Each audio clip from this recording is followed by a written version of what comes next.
ये एक मैनेजर का 3 एम्प्लॉय इसके अंडर है और उसी का सुन रहे हैं। ये अच्छा केस है, सही केस है, ऐसे ही होना चाहिए, कंपनी में ऐसे ही होता है।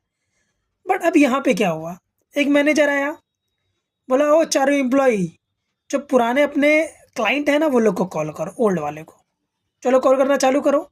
अब जैसे ही आधा घंटा हुआ, दूसरा मैनेजर आया, बोला ये क्या कर रहे हो, ओल्ड वाले को नहीं, ओल्ड वाला बंद करो, चलो नए नए क्लाइंट हैं मार्केट में, उनको कॉल करो, उनको कॉल करो, पुराने कौन बोला तुमको करने के लिए, चलो।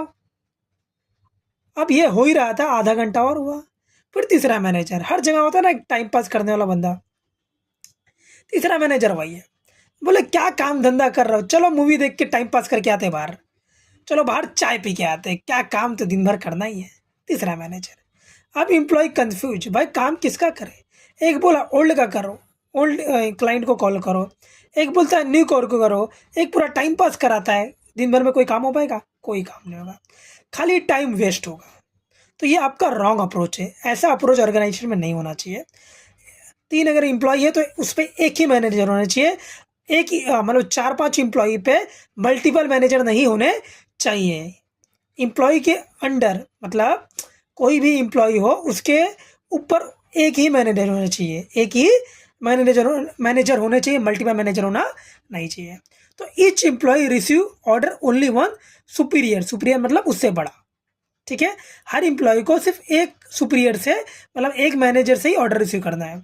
अगर एम्प्लॉय रिसीव कर रहा है कमांड्स, रिसीव कर रहा है order more than one authority, जैसे यहाँ पे 3 मैनेजर से कर रहा है, तो कंफ्यूज हो गया कि भाई करे क्या, और not able to take decision, और डिसीजन भी नहीं ले पाएगा कि किसका order, what order should be followed, और पूरा दिन इसी में निकल जाएगा।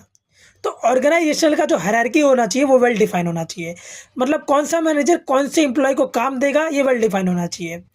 4 एम्प्लॉय को 15 मैनेजर काम देना नहीं चाहिए, जहाँ पे अपने केस में था मल्टीपल मैनेजर आए और काम दे के चले गए। 4 एम्प्लॉय है तो एक ही मैनेजर। तो ईच एम्प्लॉय शुड नो, हर एम्प्लॉय को पता होना चाहिए कि उसके इमीडिएट सुपीरियर मतलब जो उसके जस्ट ऊपर है उसका काम, उसका बात सुने, and should receive order from him only, और उससे ही ऑर्डर रिसीव करें, ठीक है। तो एम्प्लॉय को भी सारे मैनेजर के रूल को फॉलो नहीं करना चाहिए। तो ये पॉइंट में 4, ये टॉपिक में 4 पॉइंट पढ़े। पहला, ईच एम्प्लॉय को ईच एम्प्लॉय के अंडर एक ही सुपीरियर का ऑर्डर होना चाहिए, और एम्प्लॉय को अगर मल्टीपल कमांड मिलेंगे तो काम नहीं कर पाएगा और सोच इसी में दिन भर डूबा रहेगा किसका काम करो। तो हर ऑर्गेनाइजेशन में एक वेल डिफाइंड हायरार्की होनी चाहिए, और ईच एम्प्लॉय को पता होना चाहिए कि कौन से मैनेजर का काम मेरे को सुन के करना है। तो ये था principle of unity of command, ठीक है।